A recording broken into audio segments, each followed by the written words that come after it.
ஐயா, நம்ம இன்னைக்கு அறுபடை வீடுகள் பற்றியும் அதோடைய சிறப்பம்சங்கள் பற்றி பார்க்கலாங்கய்யா. ஐயா, அறுபடை வீடுகள்லேயே முதல் வீடான திருப்பரங்குன்றத்தில் தான் தெய்வானை திருமணம் நடைபெறுகிறது. வஜ்ரவேல் அப்படிங்கிற ஒரு வேலை முருகப்பெருமான் தாங்கி அங்கே காட்சி கொடுக்கிறார். அப்போ இந்த சக்திவேல் வஜ்ரவேல் 2 வேல் இருக்கு. இந்த 2 வேலுக்கும் அறுபடை வீடுகள்லேயே 2ஆம் வீடான திருச்செந்தூர் படைத்தலைவனாக இருந்து போரில் வெற்றி கண்டு அந்த வெற்றி கண்டதின் பலனாக தனது கொடியையும் தனது வாகனத்தையும் அந்த இடத்துல அவர் பெறார். 3ஆம் வீடான பழனி மலையில இருக்கக்கூடிய முருகப்பெருமானை நக்கீரர் திருமுருகாற்றுப்படையில் சொல்லல.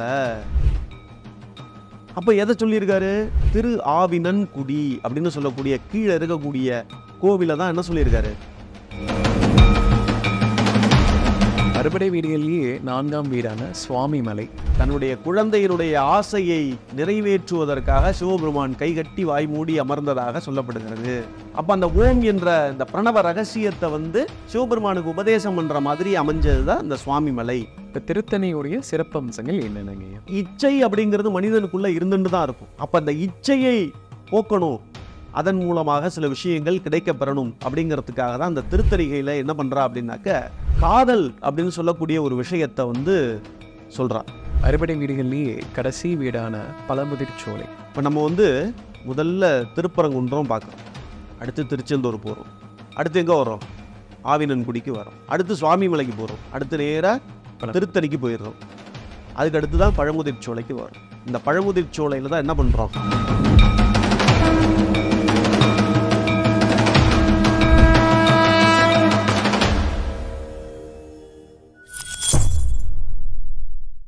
பக்தி பிளஸ் நேயர்கள் அனைவருக்கும் வணக்கம். இன்று நம்மோடு இணைந்திருப்பவர் ஸ்ரீ கார்த்திகேயன் சுவாமிகள் அவர்கள். வணக்கம் ஐயா. ஐயா, நம்ம இன்னைக்கு அறுபடை வீடுகள் பற்றியும் அதோடைய சிறப்பம்சங்கள் பற்றி பார்க்கலாங்கய்யா. முதல்ல அறுபடை வீடு அப்படின்னு பெயர் காரணம் எதனால் வந்திருக்குங்க? அறுபடை வீடு அப்படிங்கிறது படை வீடுகள் அப்படின்னு எடுத்துக்கணும். திருமுருகாற்றுப்படை அப்படின்னு சொல்லக்கூடிய விஷயத்தை நக்கீரர் அப்படிங்கிறவர் தான் எழுதுகிறார். இந்த நக்கீரரை பற்றி நிறைய நம்ம படிச்சிருப்போம். யார் பண்ணாலும் தப்பு தான் அப்படின்னு சொல்லி சிவபெருமானிடமே தர்க்கம் செய்தவர் அப்படிங்கிறத நம்ம பார்த்துருக்கோம். திருவிளையாடல் சினிமாவில் பார்த்துருப்போம்னு நினைக்கிறேன். கண்டிப்பாங்க, எல்லாருமே பார்த்துருப்போம். அப்போ அந்த நக்கீரர் தான் என்ன பண்ணுறார்? இந்த அறுபடை வீடுங்கிற ஒரு கான்செப்டையே கொண்டு வரார். அதற்கு முன்னதாக முருகப்பெருமானுக்கு இந்த படை வீடுகள் அப்படிங்கிறதெல்லாம் இல்லை. அப்போ மற்ற முருகர் கோவில்கள்லாம் என்ன பண்ணுறது? இந்த 6 படை வீட்டுக்கு மட்டும் போனால் போதுமா? மற்ற முருகப்பெருமானினுடைய ஸ்தல வரலாறுகள், அதனுடைய பெருமை, இதெல்லாம் நம்ம என்ன பண்ணுறது? இப்போ யாரோ ஒருத்தர் சொல்லி வச்ச விஷயம். நான் என்ன சொல்கிறேன் அப்படின்னா, ஒரு மாங்கனி இருக்கிறது, முருகப்பெருமானுக்கு பிடிச்ச கனின்னு சொல்லி திருவிளையாடல் படத்தில் காமிச்சிட்டா. அது ஞானப்பழம் கிடையாது. ஞானப்பழம்னா மாம்பழம்னு நினச்சிட்டு இருக்கான் நிறைய பேர். இந்த ஒரே மாமரத்தில் காய்க்கப்பட்ட ஒரு கனி அப்படிங்கிறது ஒரே மாதிரியான சுவையாக இருக்குமான்னா இருக்காது. சரி, ஒரே மாதிரியான சுவையாக இருக்குன்னா கூட நான் சாப்பிடும்பொழுது எனக்கு ஏற்பட்ட அனுபவம் அப்படிங்கிறது நீங்கள் சாப்பிடும்பொழுது உங்களுக்கு ஏற்பட்ட அனுபவம் அப்படிங்கிறதும் ஒருத்தரோட ஒருத்தர் பரஸ்பரம் பேசிக்கலாமே தவிர அதை தெளிவாக உணர்ந்துட முடியாது. அப்போது இந்த நக்கீரர் அப்படிங்கிறவர் அவருடைய அனுபவத்தை திருமுருகாற்றுப்படையில் சொல்லியிருக்காரு. நீ இந்த இடத்துக்கெல்லாம் போனாக்க இன்னதெல்லாம் நடக்கும், இன்னென்ன மாதிரி இருக்கார் முருகர் அப்படிங்கிறத சொல்லியிருக்காரு. இப்போ அதை பற்றி நம்ம பார்த்துட்டே வரலாம். ஐயா, அறுபடை வீடுகள்லேயே முதல் வீடான திருப்பரங்குன்றம் பற்றிய சிறப்பம்சங்கள் என்னவா இருக்குங்க? இப்போ இந்த திருப்பரங்குன்றம் அப்படின்னு எடுத்துக்கிறோம். இந்த திருப்பரங்குன்றத்தில் என்ன நன்மை அப்படிங்கிறத சொல்லியிருக்கார் நக்கீரர். அப்படிங்கிறத ஒவ்வொரு விஷயமா அவர் சொன்னதையே நம்ம வச்சு பேசலாம். அதில் நம்மளுடைய அனுபவங்கள் எப்படி இருக்குங்கிறதை தெரிஞ்சுக்கலாம். அடுத்து வரக்கூடிய சந்ததியினர் என்ன மாதிரியான அனுபவங்களை கற்றுக்கலாம் அப்படிங்கிறத தெரிஞ்சுக்கணும். சரிங்க. இப்போ ஒருத்தருடைய அனுபவத்தை நம்ம பார்த்துட்டோம், நம்மளுடைய அனுபவத்தை பார்க்குறோம், எதிர்கால சந்ததியினருடைய அனுபவத்தை தெரிஞ்சுக்கணும். இந்த 3 விஷயங்களையும் இதில் நம்ம தெரிஞ்சுக்கணும். இப்போ இந்த திருப்பரங்குன்றத்தை பற்றி தெரிஞ்சுக்கலாம். இப்போ பொதுவாக முருகரை பற்றி தெரிஞ்சுக்கணும் அப்படின்னாலே ஒரு விஷயத்தை மெயினாக தெரிஞ்சுக்கணும். என்ன? அவர்கிட்ட இருக்கிறது என்ன? வேல். அப்போ வேல் எத்தனை வகை இருக்கு? நிறைய பேருக்கு தெரியாதுங்க. சக்திவேல், வஜ்ரவேல் 2 இருக்கு அவருக்கு. இப்போ அந்த சக்திவேல் அப்படிங்கிறது அவருக்கு எங்கே கிடைக்கிது? சிக்கலில் சிங்காரவேலராக இருக்கும்பொழுது அன்னை ஆதிபராசக்தியால் கொடுக்கப்படுகிறது.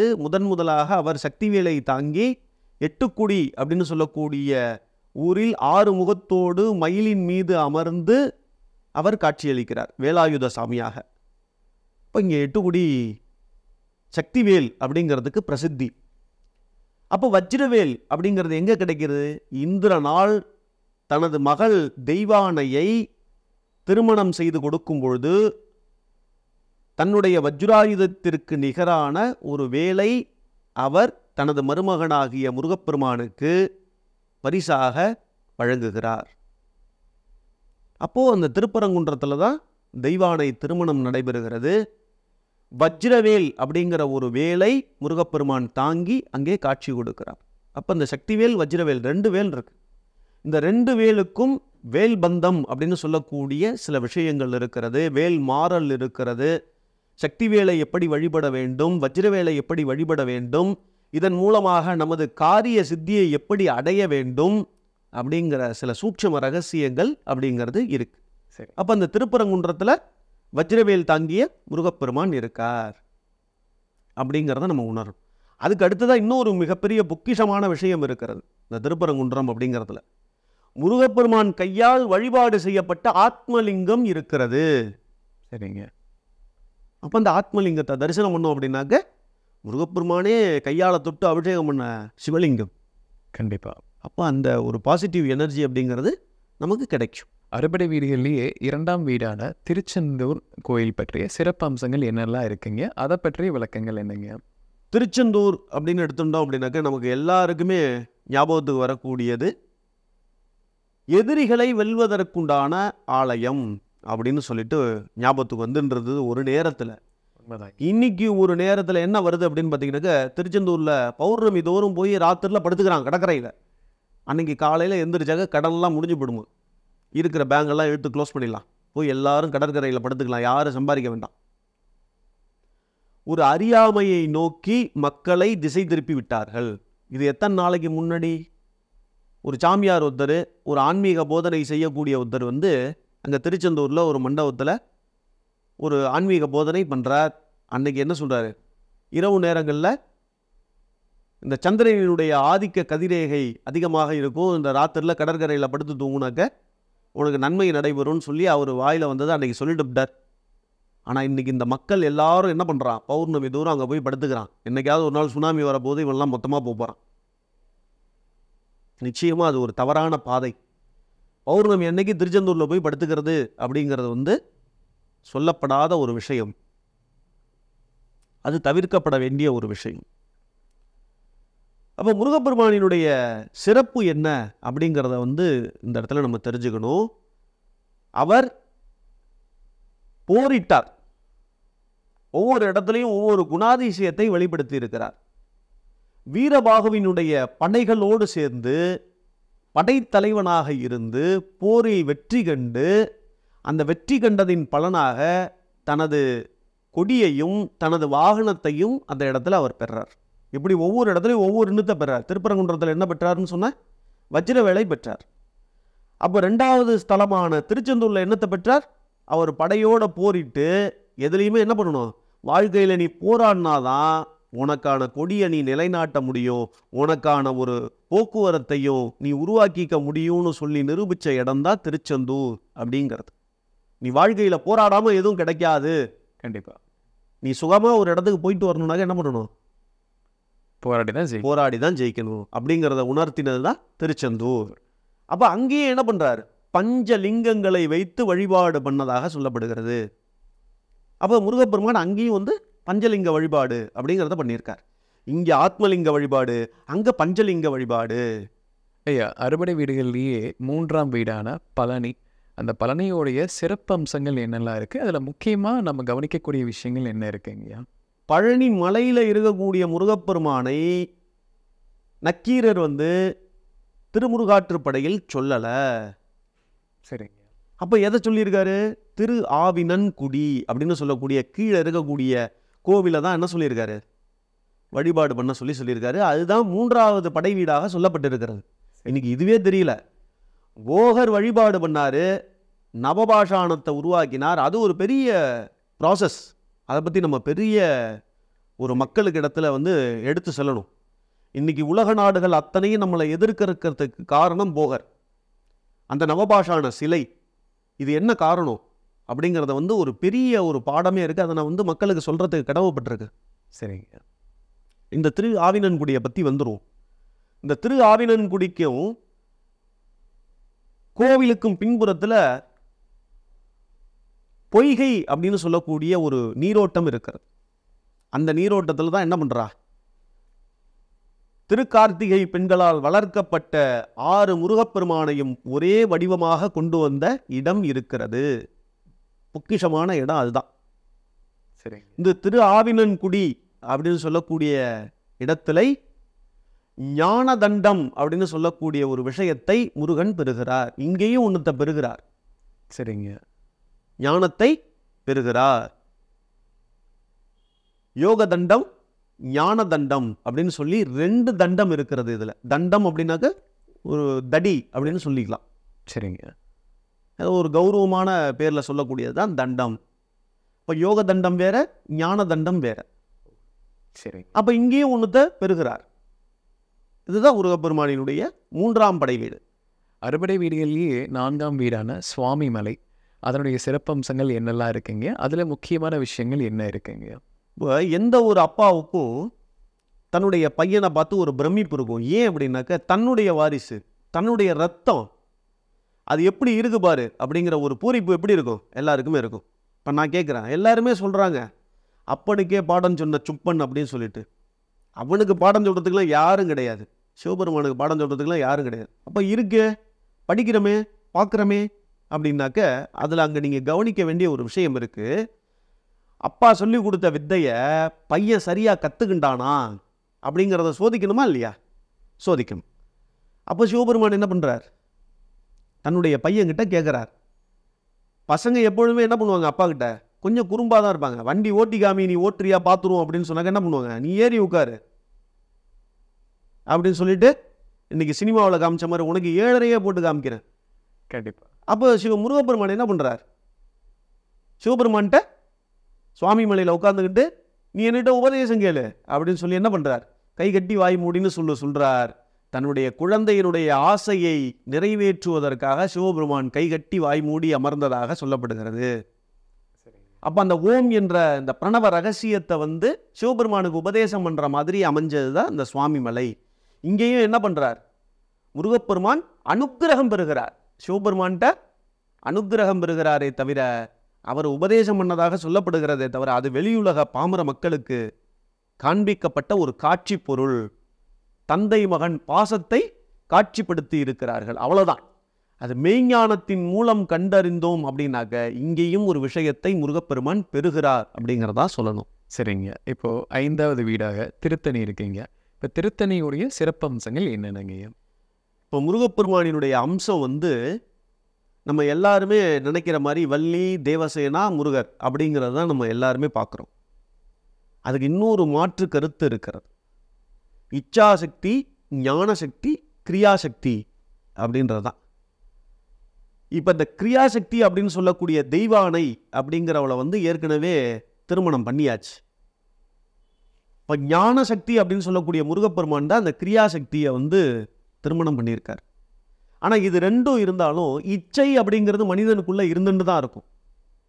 அப்போ அந்த இச்சையை போக்கணும், அதன் மூலமாக சில விஷயங்கள் கிடைக்கப்பெறணும் அப்படிங்கிறதுக்காக தான் அந்த திருத்தணிகையில் என்ன பண்ணுறா அப்படின்னாக்க காதல் அப்படின்னு சொல்லக்கூடிய ஒரு விஷயத்தை சொல்கிறா. விநாயக பெருமான் தன்னுடைய தம்பிக்காக போனதாகவும் அங்கே வள்ளியை மனம் புரிந்ததாக, காதல் திருமணம், காந்தர்வ திருமணம் செய்ததாகவும் நம்ம பார்க்குறோம். அப்போ அந்த இச்சை அப்படின்னு சொல்லக்கூடிய சக்தியையும் அடைகிறார். இச்சாசக்தி, ஞானசக்தி, கிரியாசக்தி அப்படின்னு சொல்லக்கூடிய ஒரு விஷயத்தை முருகப்பெருமான் திருத்தணியில் பெறுகிறார்.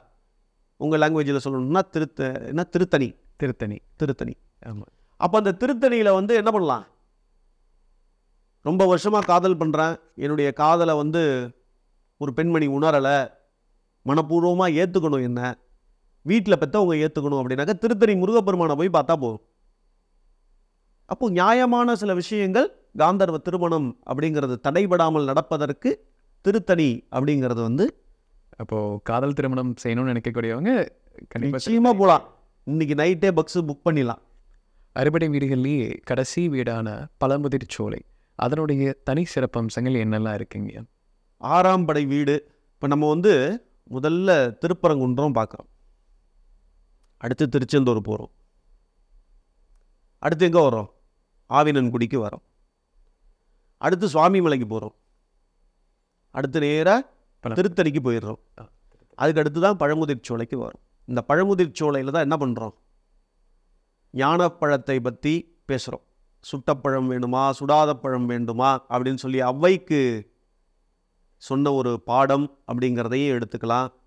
அடுத்ததாக ஞானப்பழத்திற்காக ஒரு அண்ணன் தம்பிக்குள்ள சண்டை சச்சரவு வந்ததாக வந்து நம்ம திருவிளையாடல் பார்க்குறோம். அது வந்து அப்படி எடுத்துக்கிறது அல்ல, ஒரு பழத்துக்காக அடிச்சுக்கிற குடும்பம் இல்லை, நம்ம வந்து அப்படி எடுத்துக்கக்கூடாது. அர்த்தம் ஞானத்தை எப்படி பெறுவது அப்படிங்கிறது தான். ஒரு பையன் என்ன பண்ணுவான், தன்னுடைய அப்பா அம்மா செய்கிற தொழிலை செஞ்சு, இல்லை அப்பா அம்மாவை சுற்றி வந்து, இல்லை அப்பா அம்மாவுக்கு செய்ய வேண்டிய கடமைகளை செஞ்சு அவள்கிட்ட இருக்கக்கூடியதை வச்சுக்கிட்டே தான் பெரிய ஆளாக முடியும் அப்படிங்கிறத நிரூபித்தது தான் விநாயக பெருமான். ஆனால் முருகப்பெருமான் என்ன பண்ணுறார், உலக ஞானத்தையும் பெற்று முழுமை அடைய முடியாமல் தன்னுடைய அப்பா அம்மாவின் மூலமாகவே முழுமை அடைய முடியும் அப்படிங்கிற விஷயத்தை, ஞானத்தை பெற்ற இடம் அப்படிங்கிறது தான் பழமுதிர் சோலை. இதுதான் அந்த ஞானப்பழத்தை பெற்றது அப்படின்னு சொல்லலாம். அப்போ முருகப்பெருமானுக்கு ஞானம் கிடைக்கலையா அப்படின்னாக்க கிடையாது. அவருக்கு உலக ஞானமும் உண்டு, அதே சமயம் தன்னுடைய தாயார் தந்தையருடைய ஞானமும் உண்டு. எல்லா கடவுளுக்கும் ஒரு சாபம் இருக்கும்பான். விநாயக பெருமானுக்கு ஒரு சாபம் இருந்ததுனால தான் அவருடைய தலை துண்டிக்கப்பட்டது அப்படிம்பான். முருகப்பெருமானுக்கு மட்டும் எந்த சாபமுமே இருக்காது. எந்த ஒரு இடத்துலையும் நீங்கள் பார்த்தீங்க அப்படின்னாக்க அவருக்கு சாபமே இருக்காது. சூரபத்மனை வதம் செய்த போது கூட தன்னுடைய ஐக்கியம் பண்ணிட்டார், யாரையும் கொல்லலை. முருகப்பெருமான்கிட்ட இருக்கிற மிகப்பெரிய ஒரு நன்மை அப்படின்னு எடுத்துட்டோம் அப்படின்னாக்க யாரையுமே எந்த அசுரனையும் வதம் செஞ்சதாக நம்ம பார்க்கவே முடியாது. தன்னோட ஐக்கியம் பண்ணிட்டார், தன்னுடைய வச்சுக்கிட்டார் அப்படிங்கிறதான் இங்கே விஷயம். இப்போ இடும்பனை கூட பார்த்தீங்க அப்படின்னாக்க பழனிமலை அப்படிங்கிறதுக்கு பட்சத்தில் நம்ம இடும்பனை வந்து நம்ம சொல்லியே ஆகணும். எல்லா கோவில்கள்லேயும் இடும்பனுக்கு சன்னதி உண்டு, முருகப்பெருமானுடைய கோவில்களில். இப்போ அவர் கூட வந்து பார்த்தீங்கன்னாக்கா அவரை வணங்கினதுக்கப்புறம் என்ன வணங்குங்கன்னு சொல்லி அவரையும் தன் கூட தான் வச்சுக்கிட்டார். இங்கே யாரையும் அவர் வந்து என்ன பண்ணலை, ஒதுக்கலை, கொல்லலை. அதனுடைய விளைவாக அவருக்கு எந்த சாபமும் இல்லை. முருகப்பெருமான வழிபாடு பண்ணணும் அப்படின்னாக்க எந்த சாபத்திலேருந்தும் விடிமோட்சம் கிடைக்கும் அப்படிங்கிறதுக்கு இதுவும் ஒரு எடுத்துக்காட்டு. இப்போ அடுத்தது நீங்கள் கேட்க வேண்டிய ஒரு மிக முக்கியமான கேள்வி, நானே சொல்லிடுறேன். படை வீடு, அறுபடை வீடு அப்படின்னு சொல்லி ஏன் முருகப்பெருமானுக்கு மட்டும் சொல்லியிருக்கு அப்படிங்கிற கேள்வி எல்லாருக்குள்ளேயும் இருக்கும். இது எப்போயிலேருந்து வந்திருக்கு அப்படிங்கிறதும் இருக்கும். நக்கீரர் தான் இதை பண்ணுறார் திருமுருகாற்றுப்படையில். படை அப்படின்னாக்க குழு அப்படின்னு அர்த்தம். இந்த குழுக்களின் தலைவனாக இருந்தவர். இப்போ முருகப்பெருமானினுடைய ஒரு விஷயம் அப்படிங்கிறது வந்து இந்த சித்தர்களினுடைய அறிவுறுத்தல் அப்படிங்கிறதுல வந்து தமிழில் வந்து ரொம்ப அவர் வந்து வச்சுக்கின்றார். அதனால தான் தமிழ் கடவுள் அப்படிங்கிறத வந்து முருகப்பெருமானுக்கு கொண்டு வந்தார். அந்த தமிழ் கடவுள் அப்படிங்கிறதுல வந்து தொல்காப்பியத்திலேருந்து தான் இன்னைக்கு இலக்கணம் அப்படிங்கிறத வந்து எடுத்துக்கணும். இந்த உலக மொழி அத்தனைக்கும் இலக்கணத்தை சொல்லக்கூடிய ஒரு விஷயம் அப்படிங்கிறது தமிழுக்கு மட்டுமே உண்டு. எங்கே ஒரு லாங்குவேஜில் எந்த ஒரு நாட்டிலையா இருந்தாலும் இலக்கண பிழை ஏற்படும் பொழுது தொல்காப்பியத்தை தான் எடுத்து வச்சு அதை திருத்தம் பண்ணிக்கிறான். இதை நான் சொல்லலை, உலக நாடுகள் அத்தனையும் சொல்லு. அப்போ அதனால தான் தமிழ் கடவுள் அப்படின்னு சொல்லி முருகப்பெருமானுக்கு வந்தது. அடுத்து இன்னொன்று ஆண்மகன் அப்படின்னு சொல்கிறா முருகப்பெருமானுக்கு. இந்த ஆண்மகன் சொல்கிறதுக்கான காரணம் என்ன அப்படின்னு பார்த்தீங்கன்னாக்க விந்தணுவினுடைய தோற்றமும் முருகப்பெருமானினுடைய கையில் இருக்கக்கூடிய வேலினுடைய தோற்றமும் ஒரு சேர இருக்கு அப்படின்னு சொல்லி இன்னைக்கு கண்டுபிடிக்கிறார். ஒரு ஆண்மகன் வம்ச விருத்தியை கொடுக்கும்பொழுது தான் அவன் ஆணாக ஒரு அப்பாவாக கண்டறியப்படுகிறான். அப்போ அதை கையில் தாங்கி பிடிச்சிட்டு இருக்கிறதுனால ஆண்மகன் அப்படிங்கிற ஒரு பெயர் காரணத்தையும் முருகப்பெருமான் இந்த இடத்துல வந்து பெறுகிறார். இப்படி நிறைய விஷயத்தை வந்து சொல்லிகிட்டே வரலாம். இப்போ திருச்செந்தூருக்கு நிகராக வந்து சிக்கல் சிங்கார வேலரை சொல்லலாம்.